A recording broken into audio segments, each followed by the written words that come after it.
Jesus didn't have a problem with people that's in the streets. He had a problem with religious people. How can I help anybody when I was not even able to help my own son? I would never do that. And I became that in a matter of minutes when they took my pain pills away. And I said, I'm not where I want to be, but thank God I'm not what I used to be. This is Faith in Your Recovery. I am Randy Davis. Welcome to the battle. Thanks for joining us here on Faith in Your Recovery. We're thrilled to have you with us. We look forward to this episode. It's something pretty special for me. Me and the guy you're going to meet in just a minute, Aric Hartvig, go back quite a ways, actually to his high school days. Will not tell you how long ago that was, okay? But I will remind you, I'm 74 and he's not. Aric was a wrestler at Jay County High School. We connected through that. The wife and I have two sons that graduated about the same time. So there were those types of connections. We maintained a good adult connection, have a word of respect for each other, and I look forward to you folks getting to hear his story. He's fought his battles. He's at a good place now. We all understand today's one thing, tomorrow's another. You got to stay in that battle, as we always conclude our program with. So welcome to this episode, about number 175, Aric Hartvig. Glad to have you aboard, buddy. Dude, thank you for having me. I'm excited to be here, man, and it's awesome, you know. What excites you about it? Well, maybe it's even just hearing, through the headphones before we started, it's like, welcome to the battle, and it's like, if I'm Aric Hartvig, I've got some Viking in me, and I want to fight evil, and I always have with my, and friend and business partner, Eric Maitland, whom you know as well. We've bounded into what we call the battle, and I'm kind of following this little guy, like he's not quite a Thor type, but he is a fighter like no other. I tell him, like he's self-deprecating sometimes, where he will always lean on the fact that he's short or something, and I was like, I'm sure it's when it's to his advantage. Yeah, exactly. Yeah, and I want to drag him along to everything. We've got this idea we're going to hop on our Harley Davidsons and cover addiction everywhere we can find it. And he posted recently on his birthday, about how short he was or something. He made kind of a joke, and I was just like, dude, your heart is bigger than Shaquille O'Neal. So he's, I believe he's even been on the podcast. I'm not sure. He has. Yeah, I talked to him about it, and we're hoping to jump right into things with you. And I'm jumping into it this week, actually, Friday, headed to Jay County to head into the jail and just talk to some people that are incarcerated and afflicted by addiction and help them with the battle, however I can. Go ahead and tell the folks what you're talking about. Be more specific what we have planned over the next 9-12 months. Okay. Well, and I really, am taking a leap of faith, which, partly, you helped guide me into accepting those moments where it's like, why not take a chance? Why not be the guy that's, the director instead of the editor, or the guy in charge making the decisions? Because I've spent 20 years working for an entity known as a public media entity, PBS, and I've been in that world, but I've never truly got to do what I want. And I've never truly been in charge, I guess, or I've been at the mercy of someone else's money, and it's almost always the man. It's almost always the man somehow. So I've learned over the past 20 years how to be a one-stop shop for creating a film. And I've helped a lot of people create the films they want to make, and I've had a lot of success in that. And I thought it was time to do one myself. And I don't know where it's going to go. I don't know who's going to be interested, but I do feel God pulling me towards it. And I'm not going to deny it anymore. In fact, I just recently got the confidence to openly tell people that I'm a Christian. And I'm almost, I guess, disappointed in that. And I'm not afraid anymore. I'm facing a lot of stuff. So the plan is, and I'm not going to make this like some kind of church movie. You obviously know, You know, like I'm rough around the edges, and everybody knows. I mean, you ask the people I went to India with on my last film project, which I got fired from, by the way. And this did involve. I wasn't aware of that yet. Yeah, I'll tell you the story, but it circled back to where they like, we should have listened to Thor, you know, because I was being a little bit what you would call competitive communication style, or maybe like overly assertive, because I felt like God was leading me to do this, and I wasn't going to take no for an answer. And this is what God wasn't leading me to be an asshole. Like, you know, like I'm not trying to say words on this that I'm not supposed to, but I was acting like a jerk, okay? And I needed to be put in my place, but so did they. And we all worked it out, man. There's a Major League Baseball player I'm now sitting in, you know, with sometimes, and it's just kind of amazing that, like, I can hit on ESPN.com and see this guy. His name's Justin Masterson. He was a pitcher for the formerly known as Cleveland Indians. That's a big deal. You know, I'm not a big baseball fan, but he was, you know, a big deal. And now I'm sitting in a little room with him making a film that has nothing to do with my day job. So, you know, I'm just blown away by the things God has led me into and just put me into, whether I knew it or not at the time. I'm just now starting to kind of like be open to that. You saw the beginning of it. I mean, I hadn't even been a Christian very long when we first started talking in the real sense of my own recovery of against addiction. So what I plan to do, I know this is a long answer, but I plan to make a docuseries, and my first season, if you will, is going in the series. You know, and I'm just going to put this out there. This is a title that I haven't been convinced not to use yet. The title is going to be "Truth Behind Hope." The truth behind hope, and I know that pulls, you know, a little bit of influence. You know, it did come to me. I will always admit that it was inspired by the group that helped me, Brianna's Hope. But I will say this, you know, I don't know how many episodes are going to be about Brianna and Brianna's Hope, but I plan to do this continuously. If you would look at it as The Truth Behind Hope, Season 1, Brianna. You know, that's what I plan to do. And we're kicking it off on Friday, and I brought a camera today actually to try and kick it off, but I was running a little late and didn't really get to do any of that like pre-production. But you know what? I think it would be better to do that sometime when you're talking to somebody else, and I can just focus on my gig here of doing the camera work, and it's all a labor of love. You know? Go ahead and tell them in a little more detail what this Friday's about. If you need me to fill it in, I've got a little more experience with it. I'll help you out. You know what? There's a lot of things that I would love to bring up about what's happening this Friday, and I made sure to. Sorry about that pee pop. I am planning to go in with you, and I've gotten the permission of the sheriff. Bless his heart, you know, I can't wait to meet him.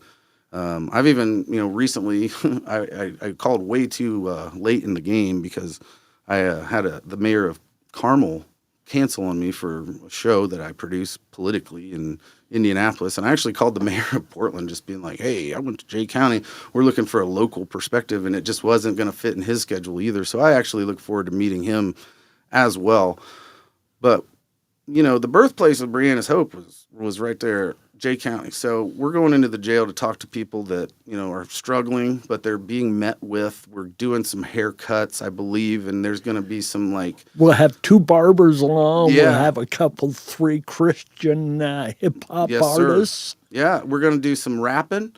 We're going to do some free cuts, and we're going to get you looking good in your jail. And we're going to wish that you know, while you're there, just take the time to get to know yourself, you know, and if God becomes a part of your life, we're there for you. Like I'm an example of someone who spent, you know, more than half of my life denying, even though he was right there with me the whole time. I mean, I went to Taylor University, for God's sakes, which it's almost a sin for me to be in Anderson right now, this close to the Ravens, you know, Anderson. But like, I just take solace in the fact that, you know, I played them 5 times, sort of. Like I redshirted in football college. You know, I played at Taylor U, and we beat them. You know, I watched my buddies beat them my freshman year, and then we beat them my second freshman year, or whatever you call it, my sophomore, junior, senior. And you know what? Those guys are good guys. You know, and I respect Anderson, and I respect them, and I respect the game. But you know, that's what I'm doing. I'm here, and I'm just trying to get it out there. And I just love the Christian community. We got a lot of problems ourselves, and the people who can't admit that are the problem, I think. And I just want to meet some people that are mixed up in some of this mess that we call the battle of recovery. And I'll tell you who else is part of that. And I got his permission to talk about it. And that's my brother Adam. And he was happy to admit finally that, he needs to address some things. And it took getting sober, mind you, sober by force. He was arrested multiple times, actually. And, bless my mother and father's hearts, they are always there for us. And they've had to bail both of us out plenty of times of jail. There's been things that have happened in my life that, with alcohol and things, in college, and I can go there if you want, but basically I'll just say this. It's not always, oh man, you need some help with your heroin use or your opioid problem. There's plenty of people that have struggles with alcohol, and I'll tell you, it's probably one of the worst. Alcohol is probably one of the worst psycho mess with your brain type drugs out there besides LSD, and it's completely legal. That's the thing, the availability of it as well. Yep. The societal feelings about it are Yes, much sir. different. It doesn't carry the stigma and bias Right. that most of the drugs you just mentioned Right. carry. I mean, We're getting ready to go to a school over in Ohio, Union City, Ohio, Yeah, baby. called Mississinawa Valley, and speak there in a couple of weeks. We've been invited by their group called SAD, Students Against Drunk Driving. well, that sounds like a good group. We'll talk about the alcohol. We'll hit the drugs as well. But the statistics and all that go with it, alcohol continues to be the number one drug. There are those groups who will separate it. We talk about it very much as one with a better life, Brianna's hope, that the alcohol and drugs are synonymous. They're interchangeable, and the pain and the struggle that they all cause. Go ahead, Aric. Tell us about your brother a little more within those limits. Yeah, and we're still, I'm going at it gingerly right now, but I think it's fair to say that there's a lot of people in Jay County that know of his struggle a bit because it made front page news, and if you're in Jay County listening, or I asked Adam because he's in rehab up at Avenues in Fort Wayne, and Great place to be. Absolutely, because you guess who sometimes leads group up there? Our old buddy Lee. Funkhauser. And that guy has been in my life since day one, just, of covering Brianna's Hope. And what's funny is, obviously, I knew you, and I got to give a shout out to Coach Campbell, because Craig is another Maitland-sized guy, but I guarantee you he could kick my ass. But anyway, or at least used to be able to.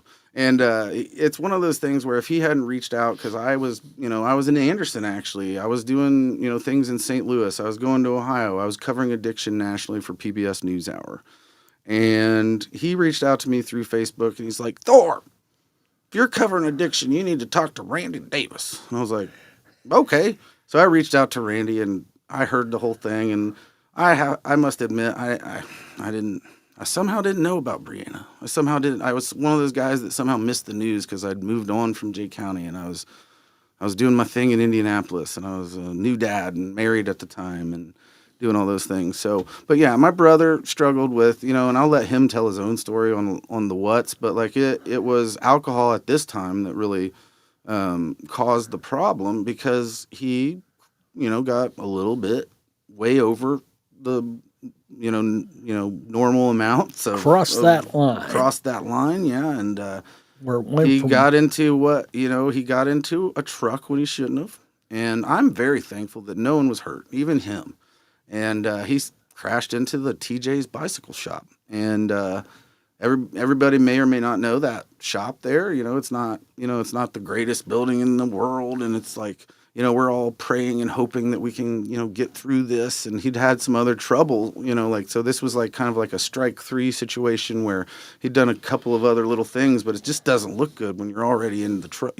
He hadn't had some stuff even decided upon yet before he did this, and so it's like within the matter of just a few months, he was incarcerated or arrested I believe, twice in 2 different counties, but also did an infraction that allowed him to kind of get on probation from the first thing. The Jay County thing hasn't been settled yet. So we're in the midst of like rehab situations, because when he got arrested for the thing in Jay County, he went into true withdrawal for the first time, because the other thing, didn't matter. Like, he just kind of got bailed out and it's no big deal, but he got put on probation. You know what I mean? So when he failed to meet probation requirements, they took him to jail.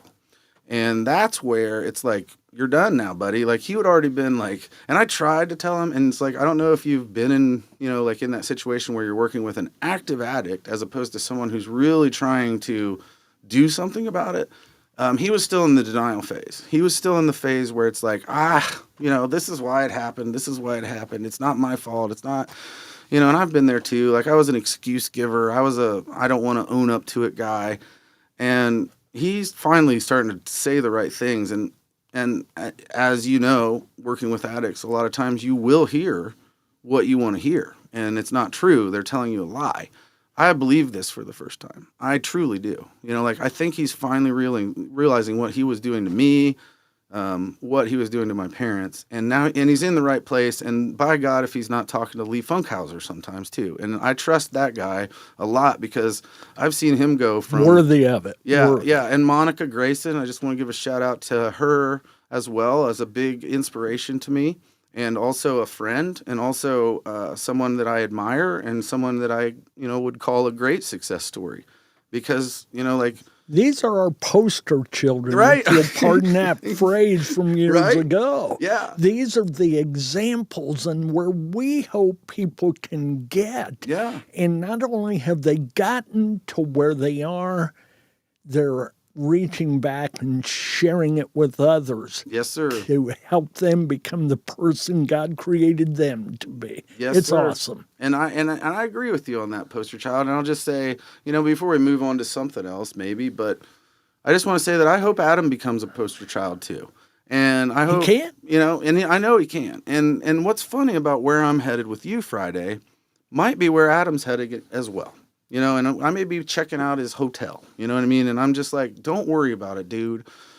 Just stop trying to give excuses and start telling those folks, you know what you did now. You're starting to see the truth. Like, they don't want to hear excuses. They want to hear that you realize that you messed up, because we all make mistakes. And guess what? Guess what? That leads me into some bullet point that I wanted to talk about. All right. Just a little bit. Yeah, share I that just wanted to with point us. out a bullet point. Hey, let me make a point. comment You here do that. before you What do you think you are, okay? the host of this thing? I'm All trying right. to be. I work in but television. It's not hard. Oh, okay. It's difficult with you, Aric. This isn't your first rodeo You're by right. any It's not. means. It's not. So Yeah. we welcome that fact. But the idea that as we look at all of this together, with the chances and the hopes that are provided today, the opportunity's there. Go ahead. Hit me with that bullet point. The bullet point, I just, as I was, riding over here with my mother, Carolyn Hartvig, bless your heart out there, shopping around in Anderson, looking at the thrift shop that's right next door, and then who knows where she's at. She's probably getting deals you wouldn't believe right now. But I just made a few notes, and there was a bullet point of learned from Randy. And I actually pulled this bite because you randomly said it in the very first shoot I did at the location of Brianna's Hope, Red Key, Indiana. And you said, a mistake does not define who you are. Amen. And that hit me hard. Like, I could almost get emotional in some ways, because my brother thinks that a mistake does define who he is, and he's so worried about it that he's isolated. He has been in that, that phase of, where you isolate, and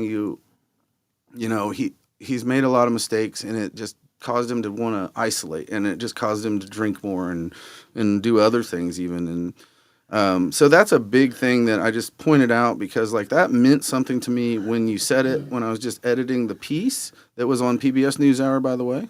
And also, it still meant something to me when I came to you for recovery help. And it still means something to me because it's something that I tell other people to realize, like my brother, that, like, no matter what happens, dude, like, if you wind up in J County jail, I'll see you on Fridays, apparently, when you need a haircut every once in a while.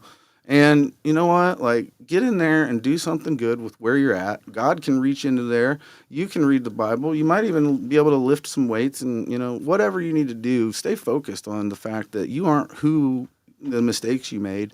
And let's go, baby. Let's battle. We'll help him see that. Yes, sir. If that was the case in our lives, few of us would stand a chance, all right? Man, right? But Who hasn't made one, you know? Yeah, and when we come to recognize we don't make mistakes intentionally, we've got a chance to move forward. Accept the blemish, the scar, the bruise. You can heal from it. You can recover and rise above it. And that's what it's about. Aric, tell us how you've been able to climb out of your dark spot in life. You mentioned the alcohol and much of what that has created, the challenges that has brought. Tell us a little more of your victory side of that story. Okay, well, you know, and I can talk, I mean, to lead to the victory, I have to talk about the failure.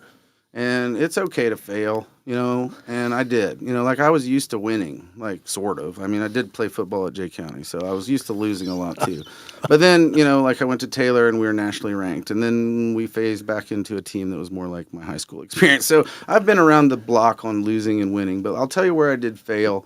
I put myself first. I felt like I was the center of the universe in a way. Like, I was still, like, trying to help people, but a lot of it was almost in a selfish way of, like, aren't I such a good person because I'm helping people, right? And, you know, the whole time I'm drinking booze, I'm bonging beers, I'm a college guy, I'm going to Taylor. They don't know I'm drinking. They don't, you know, they don't even want you to For drink, those right? folks who may not know what Taylor is about, it's a Christian college located in Upland, Indiana. Yeah, and it's where I live.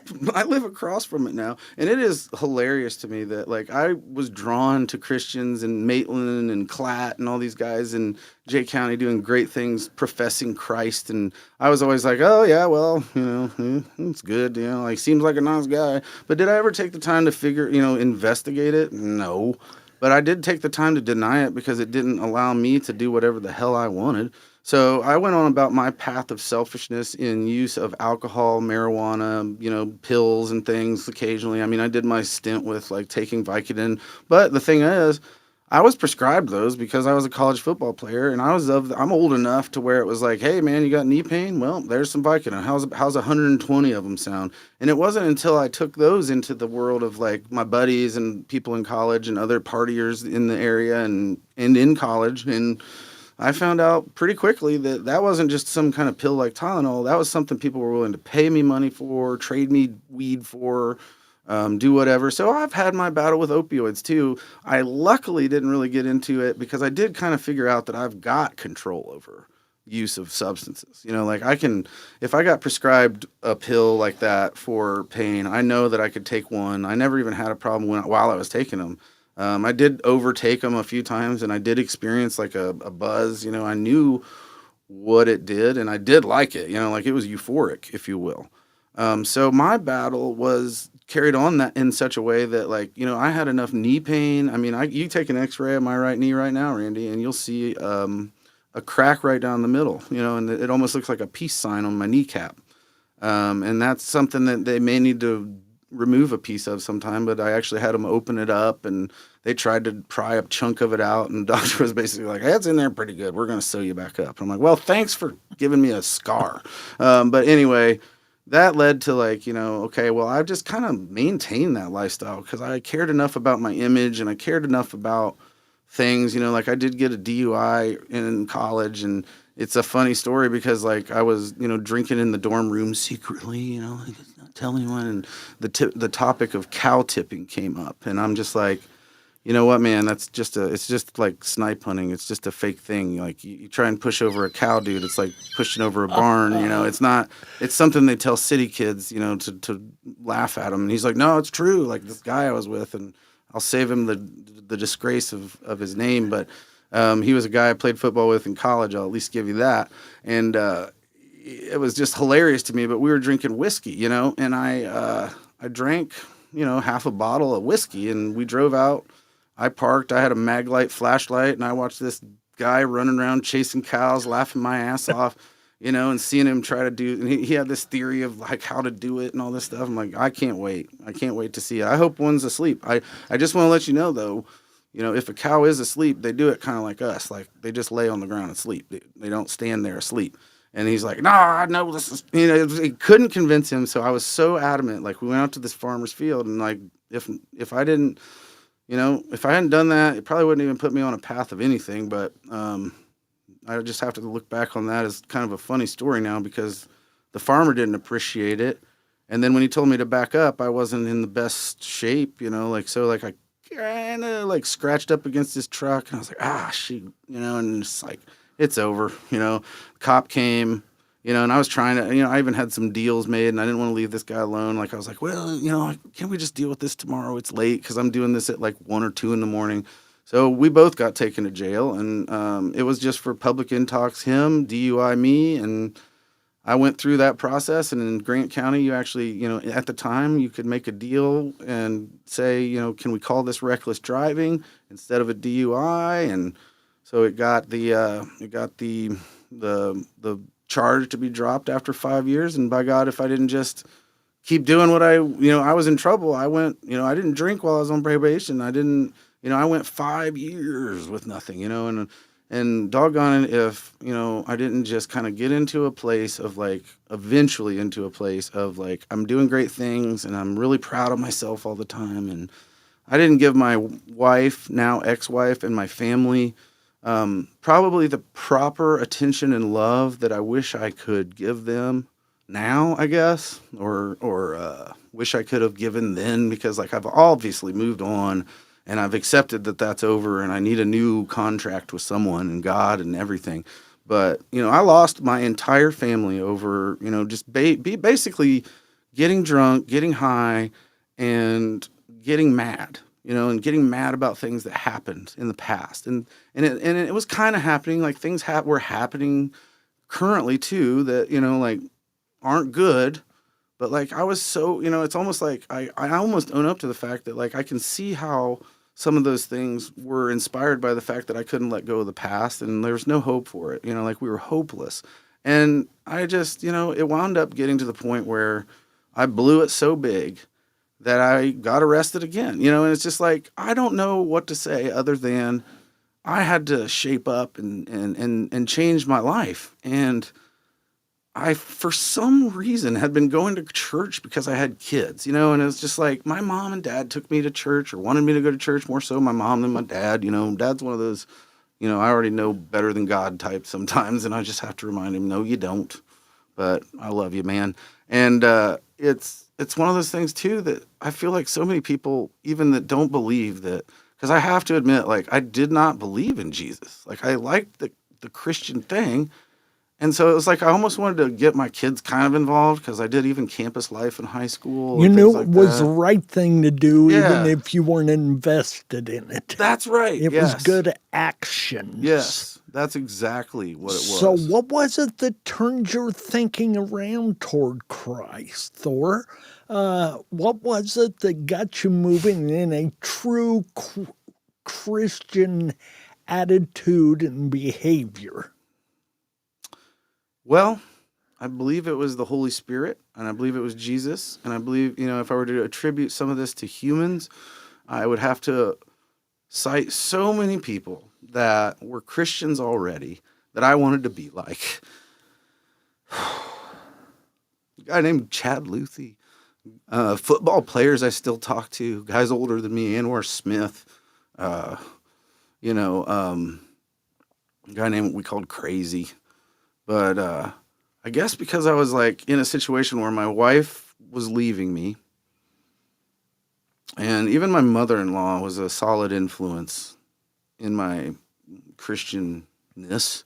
But like I'd been attending a Methodist church in Upland, Indiana, sort of, and I had a pastor named Rob Neal. He is now in Columbia City up north. And, that was a pastor. You were a Methodist pastor, so you know how you can get in and be pulled from one place and possibly put to work somewhere else. So that happened to him. But before it happened to him, and right around the time we knew it was happening to him, I decided to call just to reach out for help from Chad Luthi, who attended that church, and he's also a Taylor Trojan football player, but also still in the community, Eastbrook guy, married a girl from Taylor, and she's the head volleyball coach now at Taylor. I go into the church, and I don't know why. Rob Neal's his name, and even while I was not a Christian and still attending church, I still had that I want to help people attitude. And I used to call it getting robbed. Like if I was going, his name's Rob, and if he calls you and asks you to help, I'm like, I was gonna do something, but now I got robbed. Like I got to go scrape some stuff out of the ceiling of the church for some reason. And so anyway, I call him. I call Chad Luthi. They start praying over me, and somehow I don't know if they guided me into this or what, but I got to the place where I asked Jesus to come into my heart.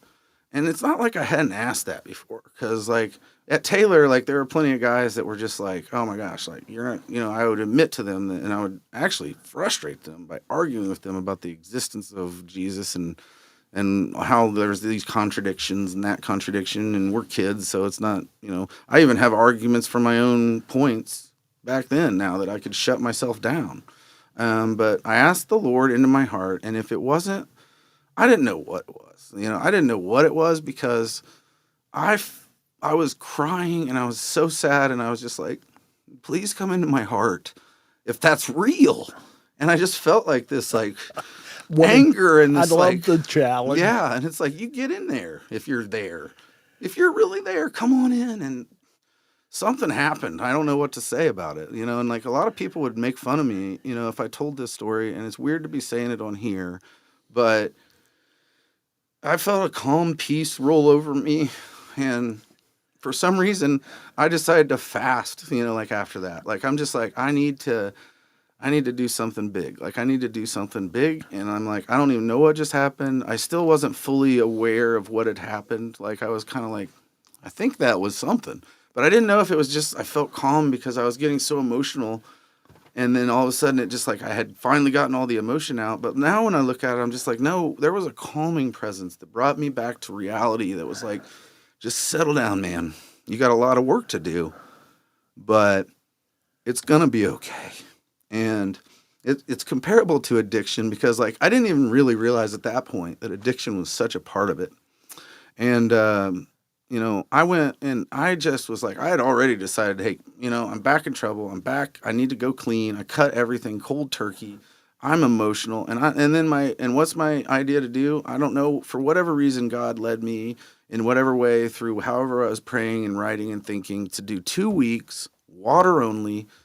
And I just wanted it to go all the way till my daughter's dance recital, which I videotape for the community still, even though all my daughters, and now one of my daughters is transgender, so I would say biologically born daughter and now trans man, type of thing. And I, respect that, and I call that person V, and that's the new name. But at the time, they all did this dance stuff, and I just for some reason thought if I can get to midnight on that Saturday.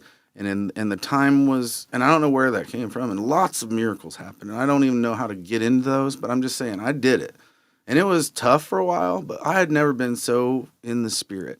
And this was around the time, if you want to hear this. Absolutely. This is my very first miracle story, or my first, what I believe is a sign, my first observed and admitted sign from God. And it's kind of big. It's not the biggest, but I was, during my fast, I was tasked, and I was taking a lot of time to just be away from work and do things, take as much time as I could away from the office and surround myself with as many Christians as I could. And I immediately started going to Brianna's Hope, by the way. And I knew that already because I knew where to go because of my coverage of it for a story. I had done this story, and it was what I had done prior to my battle with addiction. I'm videotaping Lee while he's technically still battling addiction. I'm talking to Monica in the beginning of her best days. I'll say that. Let You know, me she was interrupt thrilled. you here Okay, a you second. get in here because I can ramble all day. You know. I mean, you might need a 4-parter. I don't know. All So, no, I'm right. just kidding. Hey, if you're interested in seeing that video that he's speaking of, it's at ABLBH.org. You just go to the homepage and you scan down about 4 different sections. You'll see it there. You'll see Brianna's grandma with her head kind of bowed. And you click on that. It's about a 10-minute video that explains our story. It'll clarify a lot of things that Aric is sharing with us. So take the time to check that out. Go ahead. Yeah, no, Aric, I'm glad you you're- took the time because Yeah. it means a lot to me that you guys are still using that video. And I didn't realize how important of a video it was in my life when I made it. Now, I was proud of it, and it did well, and it was national, and that's cool. And I loved that, but I didn't think of it as something that would change my life. I didn't think of it as that. And so I knew where to go, though. You know, I was like, this is addiction. Like, I don't know why. You know, like, it was soon after becoming a Christian. You're a pastor. I started thinking about it. I was like, I need to start, you know, showing, because I was trying to get my family back. And I'll just say this. I knew where to go because of that. And I went there. And boy, was it wild to be a part of it as opposed to just some kind of observer from the outside. You know, like, I'm just like opening up, and there's drama between the people sometimes, and it's like a family too, you know, and it was nice to always have food. You know, I didn't have to worry about getting any food that night, and it just became a family, and it became so important to me that I started sometimes going to other Brianna's Hopes. You know, like, I'm like, Wednesday's not enough. I need a Tuesday one. I'm going to Montpelier tonight, and I'm just going to go to the one over here and check it out. And, you know, and I don't always, you know, it was weirder to be there without Randy kind of, but like, I got to the point where I was like, you know, I feel comfortable just telling my story and struggling. And by golly, if I didn't get my family back and, you know, do everything and then lose it again anyway, you know, like, it just wasn't working out anyway. I still had enough of a problem to still quite not, you know, make it. And in my opinion, it wasn't what I wanted. And I feel like, you know, my ex and I just needed to, you know, give each other more forgiveness and more chances, because it is, you know, some of the things that happened were hard on my end to forgive. And I just am saying, like, I wanted to struggle with her, and it just wasn't, you know, it's okay. I forgive all of that, and I'm doing okay with that. You know, there's sadness there and all that. But in the end, Brianna's Hope got me on the right path, truly. You know, that fast, you know, like, if I need to save that for, because I have other, you know, things, but in general, what happened was Vice President Pence was going to speak at Taylor.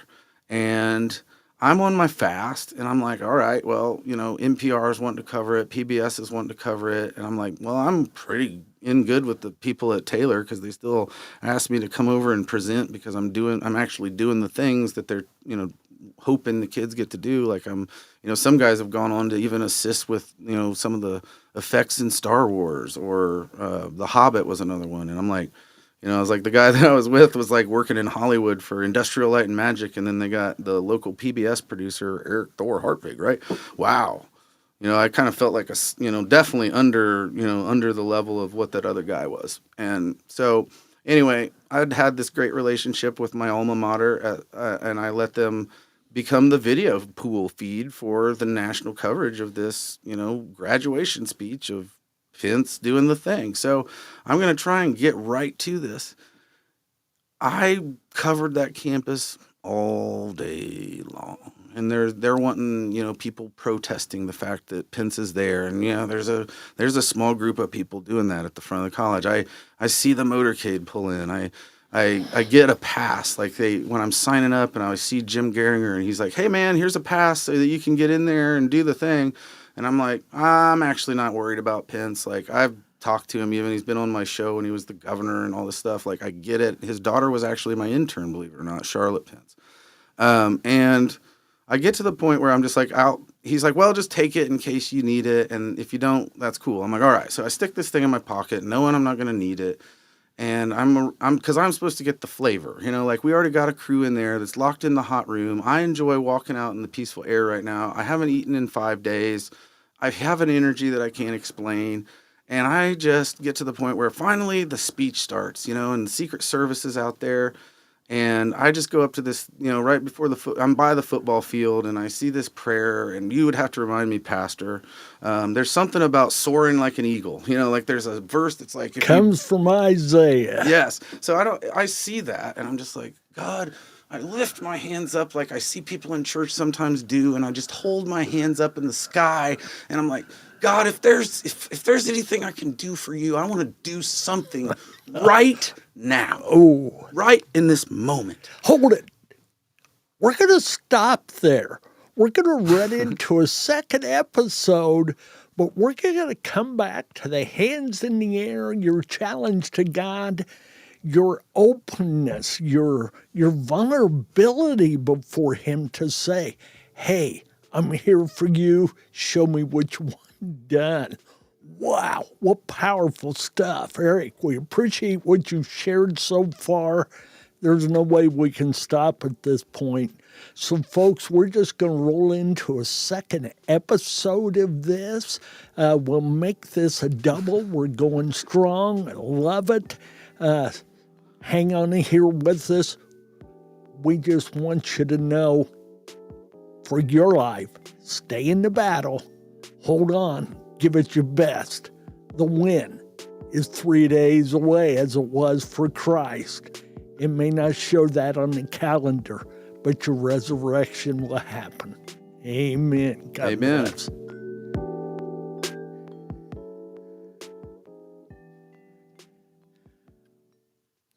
All right, here we are. We're back with you. Thanks for sticking around with us.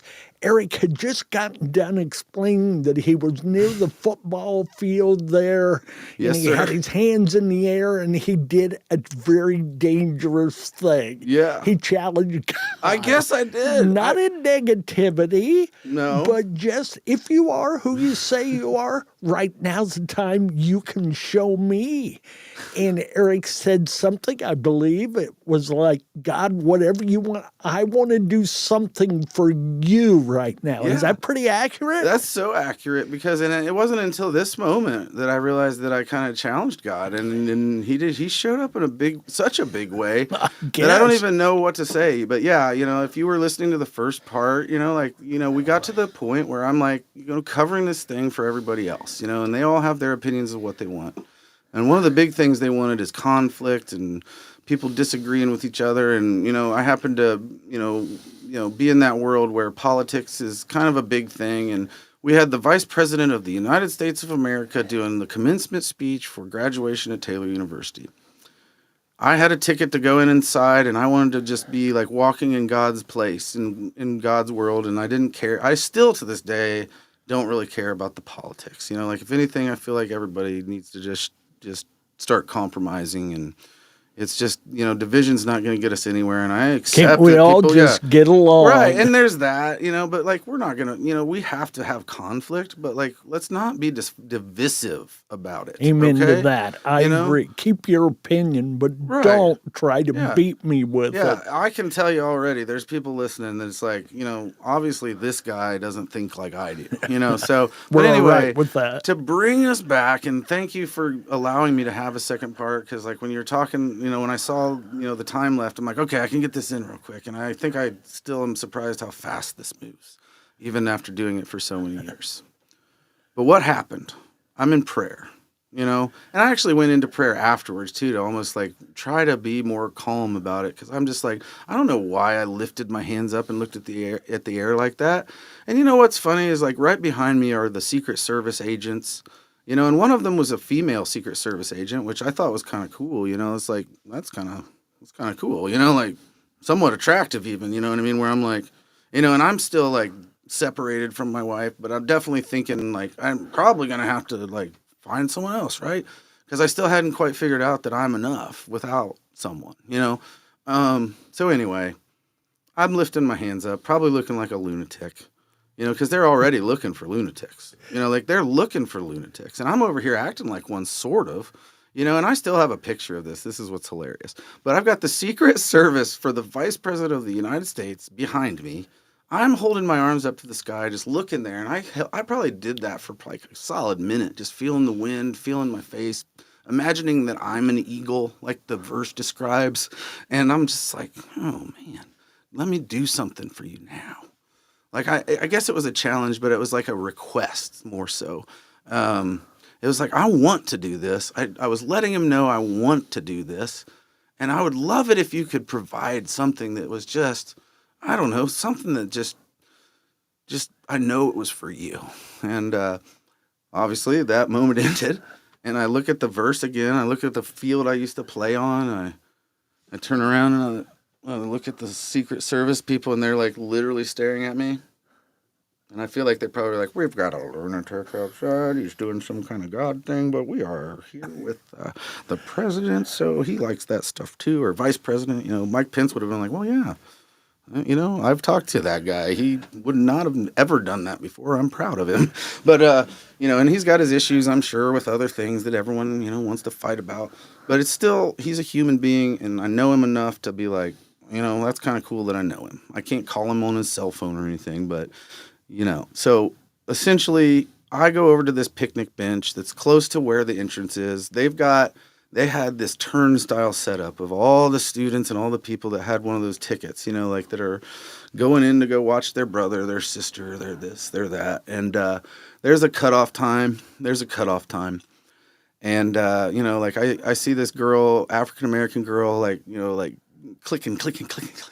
You can hear her shoes, she had the high heels on, and we're talking Vice President Mike Pence is in Upland, Indiana. So imagine what the parking was like at Taylor University. So every possible parking spot is probably full, and this girl has hauled her booty all the way from wherever she parked, clicking her high heels, and they've got about, 5 minutes, maybe 10 minutes before they shut those doors. They lock those doors. And they keep everyone from being able to be inside. And she hustles her way all through the turnstiles and stuff. And at the door, they're accepting the tickets. And I'm assuming she made it in because I was kind of, oh, man, there's our last straggler. I think they even said, we got one last person. They're wiring up to holding the play. Yeah, so there's a Secret Service agent at the door, probably, and someone from Taylor taking the tickets. And she comes up and... whatever happened, she comes back, literally, a minute or so later. And she didn't have her ticket. She left it in the car, and they wouldn't let her in. And I was sitting right there. I could have been anywhere. I even thought that. I even tried to go somewhere else to get a, shot of Mike Pence leaving, and a Secret Service agent's like, sir, excuse me. You can't be back here. I was like, oh, I'm sorry. Well, I definitely don't want to mess with you guys. I'll go sit over here. So that was somewhere, maybe even before the prayer, I got sent to this place. So I'm sitting there thinking still she's literally bawling and she's crying. I heard the explanation because the Secret Service female was actually, concerned enough to ask, is everything okay? And she's like, I forgot my ticket. And I can't see my Christian. I drove from Chicago. I can't see my sister graduate. And I had that stupid ticket in my pocket that I didn't even need. And I was like, hey guys, do you guys even care if I give her this ticket so she can get in? And they're like, no, that's fine. I don't even know why they didn't just let her in. And so I gave her the ticket and she's like, thank you, sir. And she ran in and she got in and she got to see her graduation. And I'm like, all those things that came together in that moment, I was just like, even the timing of being like, I want to do something for you that helps people. I think I even said that helps someone. And I'm sorry I'm getting emotional because it's still Don't be. It's still something that means so much to me because it was the first time that I had my own sign. You turned a corner. Yeah. The right. Yeah. And what's so funny is I've been called Eric Maitland, and he probably doesn't even remember this because his memory's total trash, and he doesn't even, he's so aloof. I could complain about him actually openly probably, but You know, like I love the guy. I love him. But I called him because it was just so amazing. And as I was talking to him about it, like I'm still like kind of further away now, like, explaining this, like in shock and all, because in this time, like he was my spiritual advisor. Like you know, I don't even know if I'd quite gotten fully into Brianna's Hope yet. Like, you know, I might have made that decision a little bit later because it was just still so early. Like this is still in my fasting period. And, I was sitting there talking to Maitland, and sure enough, if I don't have a picture somewhere, and I know it's still in my phone, and I'll find it actually, of this Secret Service agent, and she must have seen kind of what happened, you know, like, because something caused her to walk over to the same sign that I was reading, and I remember she had her bulletproof vest on, I can see her sidearm, and she's like holding on to her vest like this, and she goes up and reads that sign, and I've just got her reading it. And I don't know what happened from there for her even, you know, so who knows how many things like God touched in that moment. And it's hard to... That's how he works. And you'll find that out more and more when we're obedient. Yeah. He blesses it. And when the true blessing is it doesn't land on us. We get to see it land so many times. Yeah. Or we're the man in the middle. Yeah. That he just uses us, puts us in a right place, speaks out checkmate, Agreed. and gives it over to that individual who needs it more than us. Mm-hmm. Whether it's $1, a dime, a ticket, a ride, a meal, clothing, whatever it may be, that when we open ourselves up to a blessing, I think blessings only come to us, Aric, for one reason, and that's so we share them with others. My greatest memories are similar moments to what you're saying. Not a gift that God's given me, but a gift God's given me to give to someone else. Yes, sir. And to see the joy in them to be able to receive it is just incredible.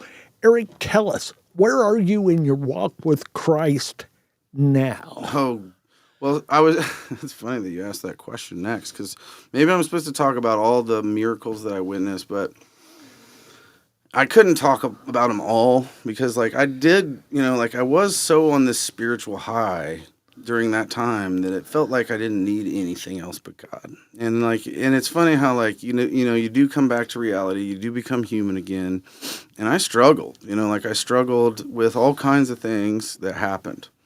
And it depends on where you want to take this, because it's funny that it naturally segues into one of, you know, like I would call what I just described my first sign from God that I ever experienced. And I know a lot of people would think I'm crazy. A lot of my friends that if they see this, they're going to just be like, you really think like that? Like you think Jesus came back from the dead? And I was like, yeah, I do.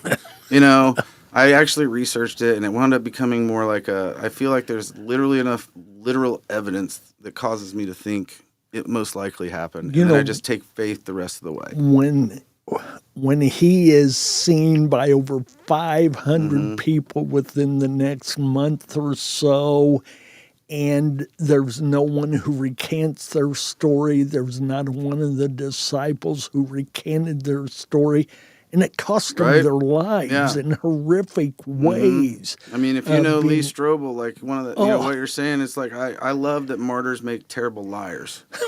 You know, like absolutely. It's kind of like a crazy thing there. If the name Lee Strobel doesn't mean anything to you, mega church pastor in history, a wise guy, not a smart aleck, but very filled with God's wisdom. All right. And that's, so you asked me about my walk in faith right now, right? Yeah. You want me to talk God some more, huh? You bet. Okay. I mean, he's in everything, right? So how would you feel if I told you that I turned my back on Jesus and God yet again and yet again, yet again? I keep doing it. And it's not, this time it wasn't like a direct, like, you know, I'm not getting into this, you know, like it's not like I replaced God with anything like I sometimes can. But what I did do is just get lackadaisical, if you will, using some coach terms. Yeah, like using some of that football talk. You know, I'm over here, like I still am a Christian, you know, and like I occasionally go to church, My daughter watched me get my whole family watched me get baptized in the lake across from my house and it was at Taylor University, and it was done by the new pastor actually that took over for Rob, Evan Goose. And I just think he was a great guy too. Hey, let me throw something in there as you mentioned that pond. I know there are a couple over that way. But during the time between Brianna's disappearance and when they found her body, there was a search, right? A very large search over on the grounds of Taylor University. And Yes, again, I'm not going to say it was the same pond, but we're in the same field, however you want to look at it. That's so it interesting. ties back in there.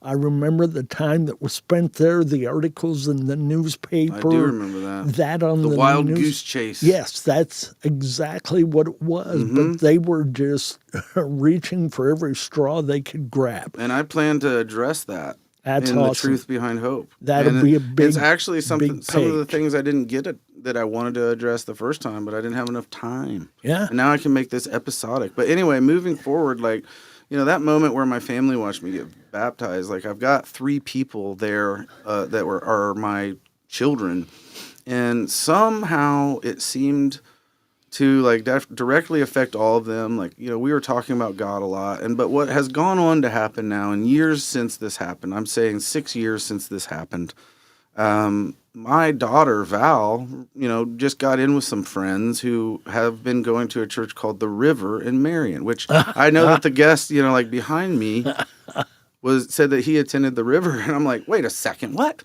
I attend The River, but they've got, it's if Marion can have a mega church, this is it, So it's like, they're always like talking about stuff. And the guy, like the pastor has 4 fingers and he's always pointing it out because he doesn't have a full hand or something. Couldn't have told you that. Yeah, he's super cool. Like I've tried to talk to him afterwards, and I think he just is, too coming down from his, like extroverted thing of being the preacher. And he's always like, oh, that's how fun it is every time. And I'm like, yes, I know. I've been here quite a bit. My daughter got baptized. I'm like, but I don't make myself known. But anyway, like that was just kind of the first step. I was so proud of her. It brought the entire family to church who, some of the members are not fans of God and they're not fans of Jesus and they're not fans of the church. And I can agree with them. Like I'm not, like when I see some of the things at that place, I'm like, this is pretty fancy and stuff. But like, I'm more of a guy that's like, let's go to India and like tear it up about God. Like I want to do some real battle here. I like to go sit with my, family and hear the word of God and, be inspired even sometimes. But when it comes down to it, I'm not doing enough with that. Like, that's just not enough action for a Viking. I need to get out there with a battle axe and start cutting demons in half. No.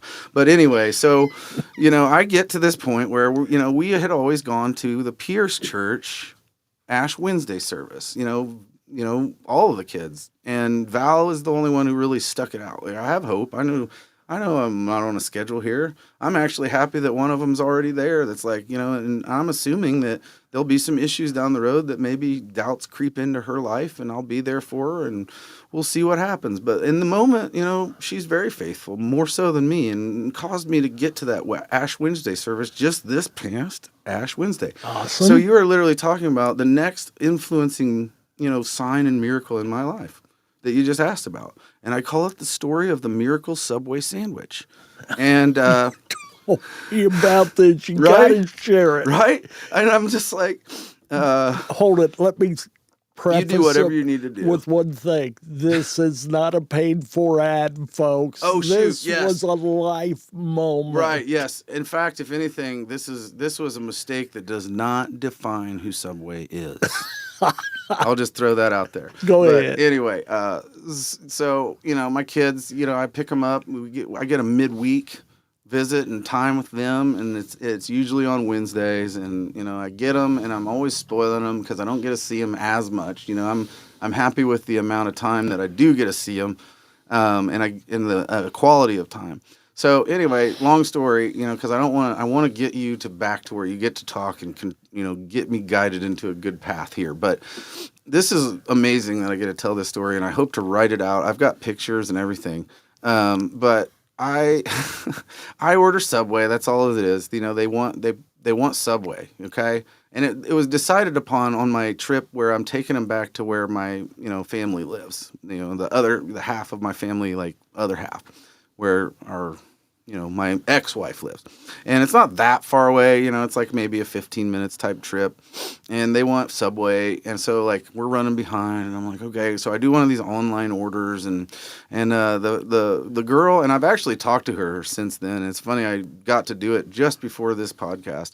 She's from India, which of course I've been to India. So like I'm asking her questions about like where she's from. Are you Hindu? Are you Sikh? And she's like, I'm Hindu. I'm like, oh, my favorite god is Hanuman, the monkey man, and I also think, I think they're cool, almost like comic book characters, like it's just like one of those things where I don't know what they are. I don't know if their presence has any demonic things and all that stuff. Like I try to respect their religion and I try to respect them and just hope that Jesus reaches them.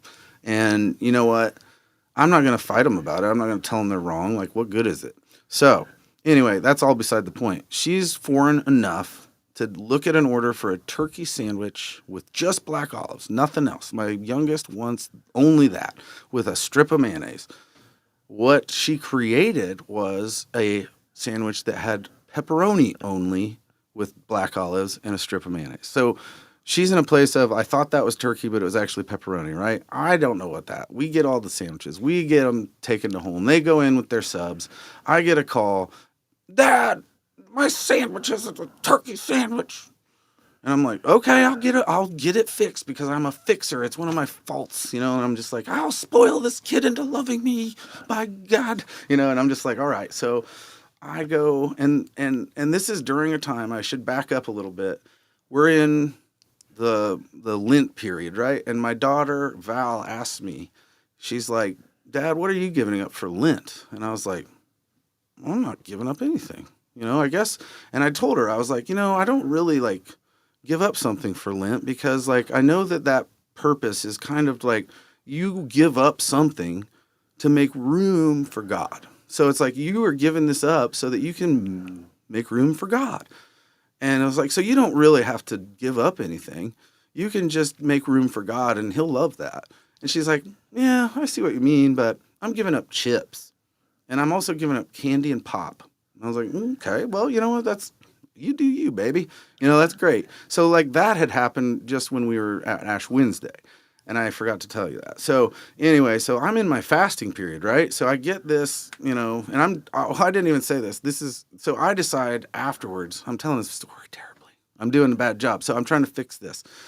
I get back to where I'm like, okay, I dropped Val off after Ash Wednesday and I pray to God. I was like, you know what? She made me realize I haven't been making time for you. And you know what? I am going to give up something. I'm going to fast again. And I make this plan because I start thinking about the other time I got assigned. I start thinking about fasting and where that puts me spiritually. And I was just like, I'm just going to do this. I'm going to commit to fasting from Wednesday to Saturday at midnight. And I was like, on Sunday, I'm going to just release it. And on midnight, I'm going to have like a tangerine and a cracker or something to go to bed. Well, I didn't make it. I'll tell you that. Because we get to this point where I've got this, extra sandwich. I went and fixed the problem. And I can't eat it. I'm like, why, God, why? Like, I'm like live by myself. I can avoid eating food because there's hardly anything in the fridge usually anyway. But now I got this sandwich that was like placed with me. And I'm like, it's not for me. I'm not supposed to have this sandwich. And I'm telling God this as if like, why do I have the sandwich? And then I'm like, of course I have this sandwich for a reason. So I start carrying the sandwich around with me. I have to go to work the next day. I remember to bring it with me. I cart it into work and I ask anyone, does anyone for some reason want a pepperoni and black olives only Subway sandwich from yesterday? And they're like, gross, dude, no. And like I put it in the fridge and I'm thinking, well, maybe I can hand it off to a homeless person, right? I didn't see anyone. I didn't get anyone, and I literally cart this sandwich around all the time, carrying it all the way into like, I think it was Friday. Yeah, it was Friday.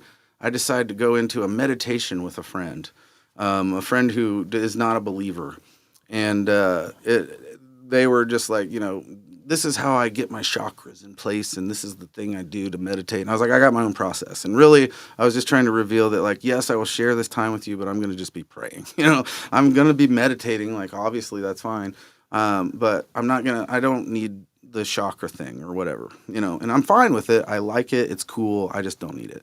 And so I start praying to all the things. And like, if it's one of those times, if God were to speak to you in like a way of like putting things in your brain and visions and things, and like, it's kind of like almost like a fast daydream of things. And I just got this like feeling of like, it basically made me feel like God was saying, hey, brother, you don't got to do that. Like I was starving. I was so hungry this time. Like last time I did 2 weeks water only and I managed to just be like awesome by day 4. I was starving and I just didn't want to be fasting. Like I was doing it like just because, I wasn't. And he's like, bro, you don't have to do this. I just want to spend more time with you. And I'm like, I started crying and I was just like, oh my gosh, that's amazing. And I was like, gosh, that's amazing. And I'm with a friend, obviously, and we're getting ready to go out. And I'm already starting to think like, man, this is going to be tough, like to do all these fun things and not eat. And I woke up out, like I got out of the meditation thing, the time was up and I'd been crying and I was like, I am so pumped because like, I literally feel like I'm breaking the fast. I'm breaking the fast. And I was like, I don't even know what to eat though. And I was like, it all just dawned on me.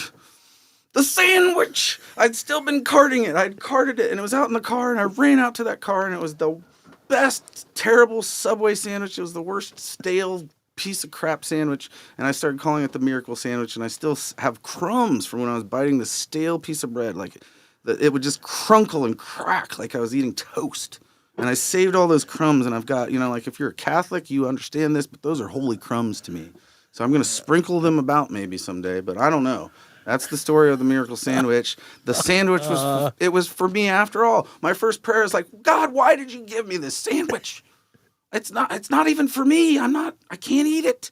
And by God, if it wasn't for me, I had to realize it. It always takes us a while, right? Aric. Isn't that funny? We don't always get it the first time. Ask Peter there in the scriptures. I love that you led into that because like I was like, here's some things I could talk about, and it just like popped right into like one miracle story after another, right? Or a sign at least. I don't know if you call it a miracle. Well, it had miracle. It whip, was maybe. A miracle for you at that time, okay, and that's all that matters. And it's so cool to have your own child be an inspiration to you. I'm like, I've never experienced that. That's a miracle in itself. The supernatural of God coming through the normal, and everything that goes with it.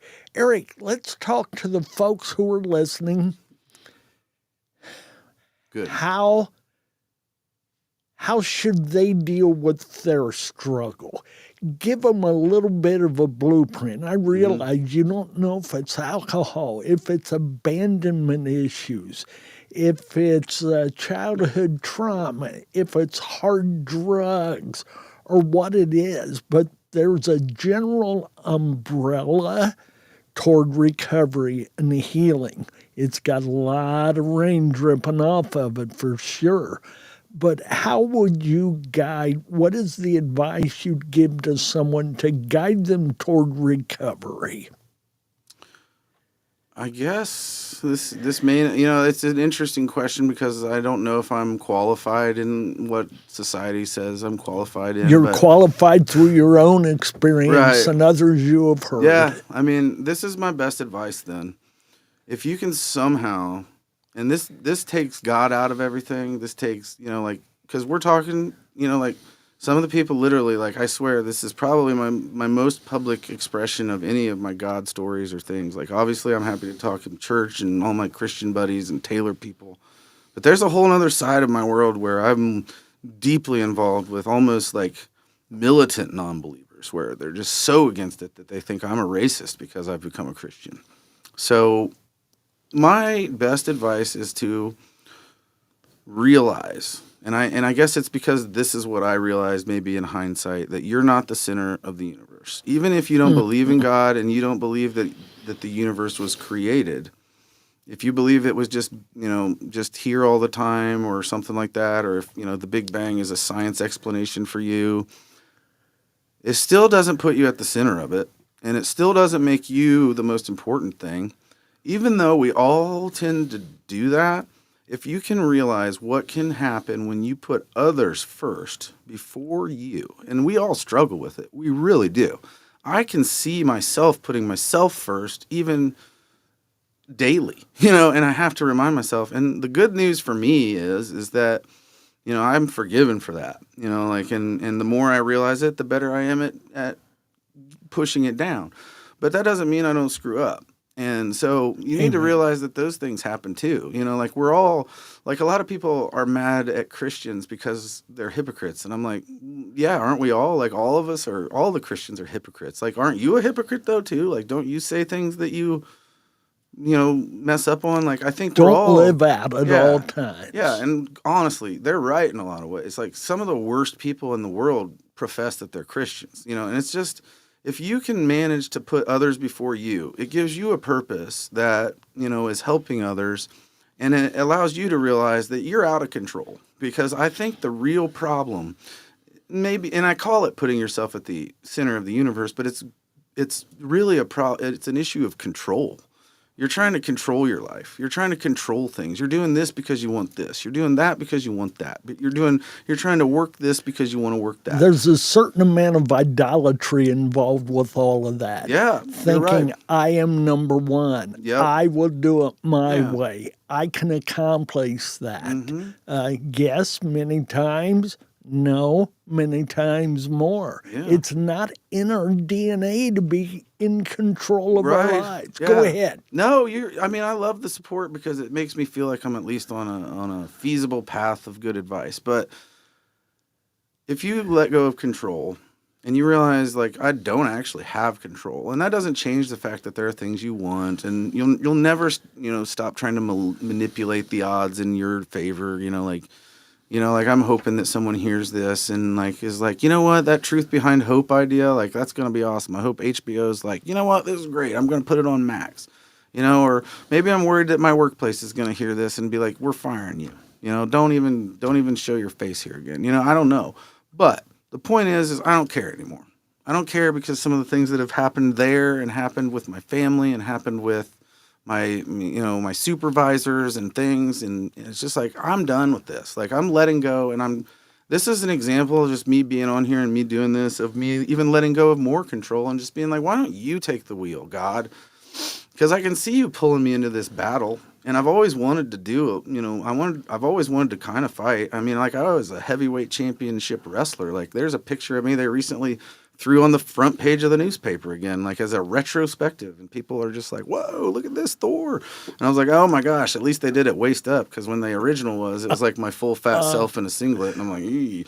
But anyway, not a pretty picture. No, it was pretty good. I have to credit the photographer for that, and some of the folks at the commercial review there, and but I loved seeing that come back. I mean, there's some ego in that even, and I'm just like, I'm letting go of control, because you have to realize that, you're not in control. Whether you believe someone else is, that's up to you. And I think Jesus is going to do the work there. But I think the first step to recovery is realizing that, like, even your use, even your use of the drug or the alcohol, it's not really the problem.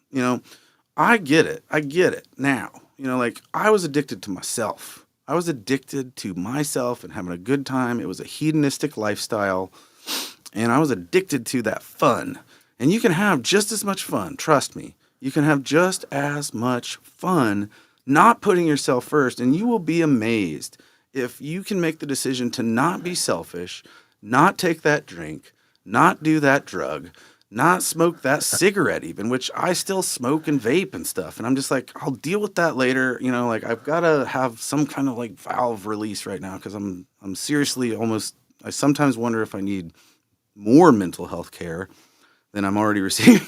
But, I am ready to do something, because I want people to realize that the true addiction problem is an addiction to ourselves. And we choose these things that are hurting our family. We're hurting our friends. We're hurting our partners. We're hurting ourselves, because we're so selfish that we want to escape from the pain, or we want to, not have that happen, or we just want to have fun. For me, it wasn't necessarily an escape, but it was, like, I didn't, because when I found myself not getting to a place where, this weekend, even if I might not have been an everyday party or drinker type, but I was definitely a binge drinker, or whatever they call it. Like, I would hit the weekend and be like, woo, finally, I can cut loose with my buddies, get on the Harley. We'll drink at every stop. We'll hop on the bikes. We'll go to the next stop that we won't get arrested because we're in a group of huge dudes with tattoos and everybody's scared, including the cops, And it's just like, it never happened. I didn't get arrested, but I still failed and eventually got to where I needed to put myself out of the picture and try to put everyone else in it. Amen.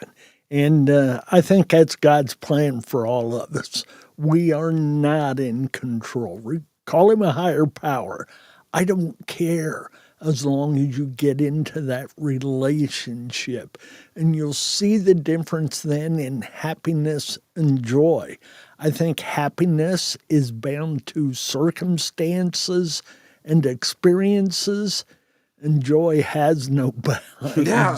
Man, it's amazing. A full heart. Dude, no. yes. Eric, we've got about 10 minutes here. Okay, good Lord. And as we start to wrap up, I want you to go back again to the upcoming docuseries we're going to be working on. Our going to the jail this Friday to get that rolling, to get it started. I'll tell you what, this is kind of absolutely a monumental thing for A Better Life, Brianna's Hope, not something we'd considered. And to have you and Eric Maitland on board is more than what we dreamed of. Wow. And we just recently, and we'll share it with you here one of these weeks on Better Life, Brianna's Hope, our website, and then we'll get it here on the Faith in Your Recovery podcast. But there's a young man out of Indianapolis, Levi Volrath, who will be one of the barbers. He calls his ministry One Cut. He'll be in the jail with us this Friday. But he has also produced a song that I am sure we'll be using in one of those episodes if it doesn't become our theme song. I'm anxious for you to get to hear it. I would love that. He's going to debut that song in the jail this Friday. No kidding. Well, guess who's getting that recorded? That's going to be a fun time and a special moment. He has a producer friend, Matthew, I think, who's going to be along with him, who helped him put it all together.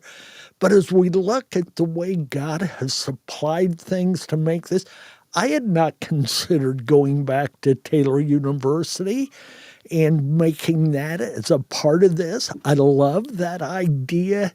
There are so many, pardon the expression, tentacles that I'm almost scared to reveal a lot of my plans, so you're just going to have to kind of chomp at the bit, and maybe I could tell you separately if you sign one of my non-disclosure agreements, which I'm going to come up with along with the press release or the releases that I'm getting ready to pull together.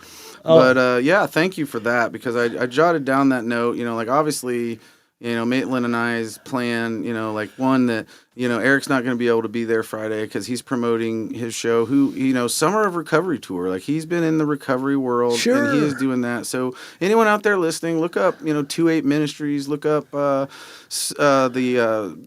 recovery tour, the Summer of Recovery. We're going into the summer, a lot of good dudes are. He's doing wonderful recovery stuff. Successes are in there, and they're doing those things. So he's a cool guy, he was promoting his stuff on, and he's kind of funny, he's not nearly as funny as I am, but he's pretty funny.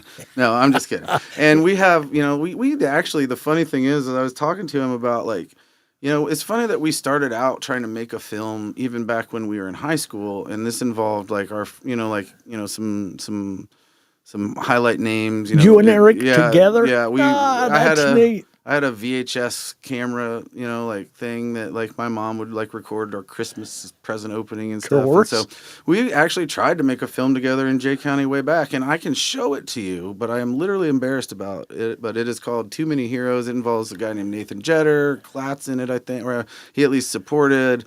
It's got, Ryan Nill. It's got, some real classic people. Sarah Weaver, if you remember Mrs. Weaver from Home Ec back in the day, and her daughter Sarah was in it, and Catherine Gilbert, if you know her. Yep.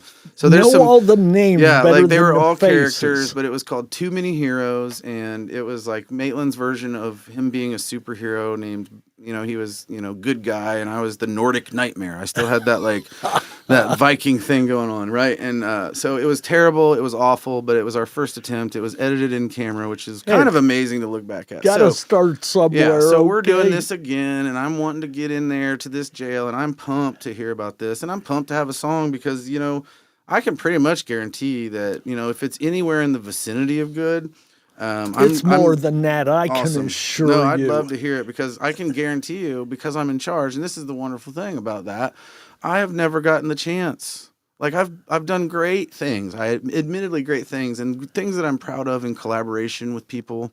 4 Emmys, yeah. yes. Well, yeah, like at least we'll say 4. But anyway, and these are regional Emmys. I want to just throw that out there. Like it is the same organization, National Academy of Television Arts and Sciences. It's kind of like getting, there's like 6 segments of the nation and stuff, so it's like kind of like winning in the 1/6 section of nothing things. wrong with that. But yeah, no shame in that game. It's kind of like I'm going against Chicago. There's some big cities around here that's like they're cranking out some pretty big things, and I'd never made it to the national stage, but maybe someday. I don't know. It doesn't. I don't even care. I'll give those stupid things away. But as long as you're giving it the effort, I am your full effort. Yeah, That's I'm all completely that happy with matters. that. Yeah, where the But I where the appreciate it, rankings fall. We're looking forward to this, folks.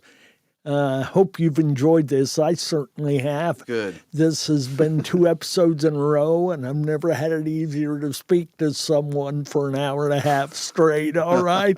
As you can tell, Eric's kind of shy at times. Well, and hates to share It's things, true. but we've been able to pull it out of him. That's how good I am. It's your magic. Yeah, That's it is. it. That's just how good I am. Yes, sir. Well, listen, buddy. Thank you. Love Thank you. Appreciate you love you sharing with us what Yes, you sir. have.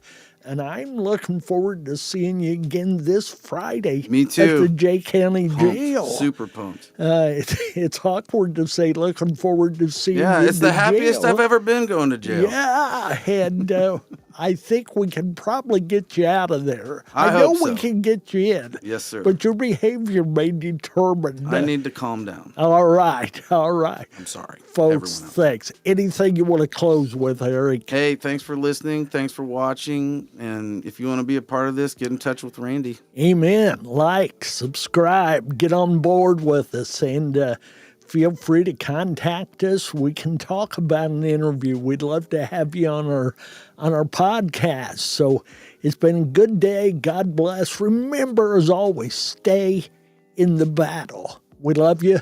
Thank you. Amen.